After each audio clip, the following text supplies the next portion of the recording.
France के राष्ट्रपति Emmanuel Macron ने जिस तरीके से पेरिस में टीचर की हत्या पर रुख अपनाया, उससे तमाम मुस्लिम देश नाराज हो गए हैं। आपको बता दें, तमाम मुस्लिम देश एक साथ आकर खड़े हो गए हैं। उनका साफ तौर पर कहना है कि फ्रांस का रवैया बिल्कुल नहीं चलेगा। नमस्कार, मैं हूं विवेक शर्मा। पंजाब केसरी टीवी चंडीगढ़ देख रहे हैं आप। फ्रांस के खिलाफ अब विरोध बढ़ता जा रहा है। तमाम मुस्लिम देश फ्रांस में बने सामान के बहिष्कार का ऐलान कर चुके हैं, जो कहीं ना कहीं इमैनुअल के लिए बड़ी मुश्किल साबित हो सकता है। चलिए आपको एक खास रिपोर्ट दिखाते हैं। मैक्रो से नाराज है मुस्लिम देश। ईरान ने मैक्रो को कहा पेरिस का राक्षस। बांग्लादेश में मैक्रो को कहा गया शैतान का पुजारी। स्कूल टीचर की हत्या के बाद मैक्रो के बयान से नाराज है मुस्लिम देश। पैगंबर मोहम्मद का कार्टून बनाने पर हुई थी टीचर की हत्या। मैक्रो ने इस्लामी चरमपंथियों के खिलाफ अपनाया सख्त रुख। इस्लामिक देशों में फ्रांस के राष्ट्रपति के खिलाफ नाराजगी बढ़ती जा रही है। संस्कृति, राजनीतिक सिस्टम और आर्थिक विकास के स्तर से ऊपर उठकर इस्लामिक देश मैक्रो के खिलाफ खड़े हो रहे हैं। अफगानिस्तान के हैरत के बाजारों से लेकर पाकिस्तान के इस्लामाबाद यूनिवर्सिटी और अमान के अपमार्केट इलाकों में फ्रांस का विरोध हो रहा है। नतीजा ये है कि फ्रांस के प्रोडक्ट्स के बहिष्कार की अपील हो रही है और फ्रेंच नागरिकों को धमकियां भी मिल रही हैं। मैक्रो को कहा शैतान का पुजारी। मैक्रो के खिलाफ इस्लामिक देशों का गुस्सा किस कदर फूट रहा है, उसका नजारा ईरान में देखने को मिला, जहां अखबार के फ्रंट पेज पर हेडिंग थी डेमन ऑफ पेरिस, यानी कि पेरिस का राक्षस। वहीं ढाका की सड़कों पर फ्रांस के राष्ट्रपति इमैनुअल मैक्रो को शैतान का पुजारी कहा गया। बगदाद में फ्रांस दूतावास के बाहर फ्रांस के झंडे के साथ मैक्रो का पुतला जलाया गया। वहीं पाकिस्तान की संसद में मैक्रो के खिलाफ निंदा प्रस्ताव पेश किया गया। क्या है तनाव की वजह?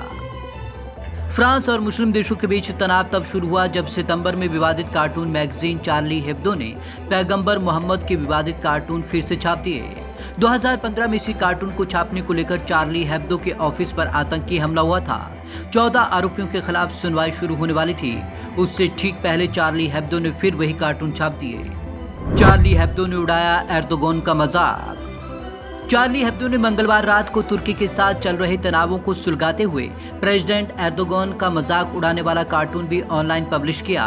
एर्दोगन के प्रेस सलाहकार फरहेतिन अल्टन ने ट्वीट किया कि हम सांस्कृतिक नस्लभेद और नफरत फैलाने वाले पब्लिकेशन के इस घृणित प्रयास की निंदा करते हैं। मैक्रो के बयान ने किया आग में घी का काम। इसमें आग में घी का काम किया मैक्रो के बयान ने। उन्होंने इस महीने की शुरुआत में कहा था कि वे इस्लामिक अलगाववाद से लड़ना चाहते हैं। इसमें उन्होंने ये भी कहा, यह धर्म पूरी दुनिया में आज संकट के दौर से गुजर रहा है। उनके इस टिप्पणी पर कई मुस्लिम नेताओं और कमेंटेटर्स ने आपत्ति जताई है। स्कूल टीचर पैटी की हत्या का इससे क्या संबंध है? 16 अक्टूबर को 18 साल के चेचन रिफ्यूजी ने क्लास में पैगंबर के कार्टून दिखाने पर फ्रेंच टीचर सैमुअल पैटी के स्कूल से बाहर हत्या कर दी।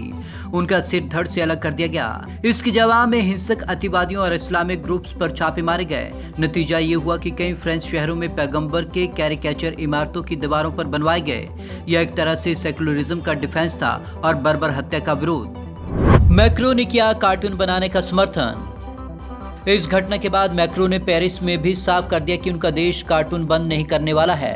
प्रेसिडेंट मैक्रो ने कहा कि फ्रांस ना तो कार्टून बनाना छोड़ेगा और ना ही ड्राइंग बनाना, भले ही अन्य लोग पीछे हट जाएं। हम अपनी आज़ादी की रक्षा करेंगे और हमारे अपने सेकुलरिज्म पर कायम रहेंगे।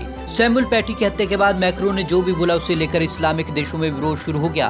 तुर्की और पाकिस्तान में तो फ्रेंच राष्ट्रपति के इस्लामोफोबिया की जमकर आलोचना हो रही है। बांग्लादेश तक पीछे नहीं है। फ्रांस में क्यों पनप रहे मुस्लिम कट्टरपंथी संगठन? जनवरी 2015 में चार्ली हेब्दो के ऑफिस में हमला पैगंबर मोहम्मद के कार्टून पब्लिश करने का बदला था और यह फ्रांस के लिए टर्निंग पॉइंट बना है।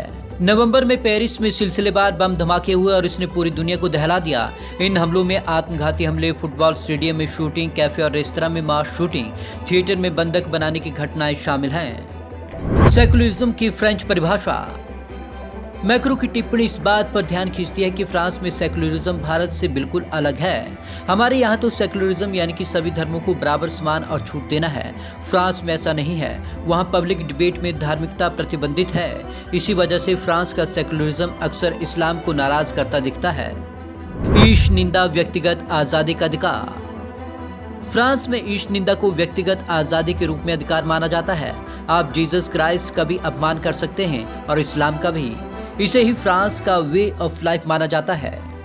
फ्रांस में सेकुलरिज्म के मुसलमानों से टकराव की वजह।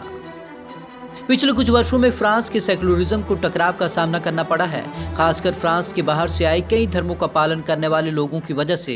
इनमें सिख भी शामिल हैं। सबसे ज्यादा टकराव मुस्लिमों से हुआ। फ्रांस में रहने वाले ज्यादातर मुस्लिम फ्रांस में नहीं जन्मे हैं। वो उत्तरी अफ्रीका में फ्रेंच कॉलोनी से आकर बसी प्रवासियों की पहली पीढ़ी की विरासत को आगे बढ़ा रहे हैं। फ्रांस का संविधान कहता है कि जिन्हें नागरिकता चाहिए उन्हें समानता पर भरोसा करना होगा। फ्रांस में पहले भी निशाने पर रहा इस्लाम। इससे पहले भी फ्रांस में इस्लाम निशाने पर रहा है। 2005 में सार्वजनिक स्थानों पर महिलाओं के हिजाब पहनने पर बैन किया गया।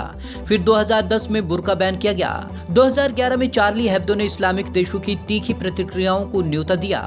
मैक्रोन ने अपने भाषण में साफ तौर पर कहा कि फ्रांस जिस तरीके से इस चुनौती से निपट रहा है उसमें कई कमियां हैं। मैक्रो के भाषण फ्रांस की राजनीति से प्रेरित। मैक्रो ने जो बोला वह उनकी राजनीतिक मजबूरी भी हो सकती है।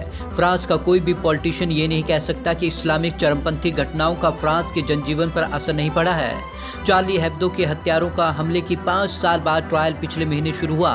पैटी की हत्या चार्ली हेब्दो के खिलाफ आतंकी हमले की अगली कड़ी तो है। मैक्रो कहते हैं कि वे लेफ्ट राइट की राजनीति नहीं करते। 2022 में फिर प्रेसिडेंशियल चुनाव लड़ना चाहते हैं। राइट विंग मरीन ला पेन से मुकाबला होगा, जिन्हें मैक्रो ने 2017 के चुनावों में हराया था। पेन का मैक्रो पर आरोप है कि उन्होंने इस्लामिक चरमपंथियों को रोकने में सख्ती नहीं बरती।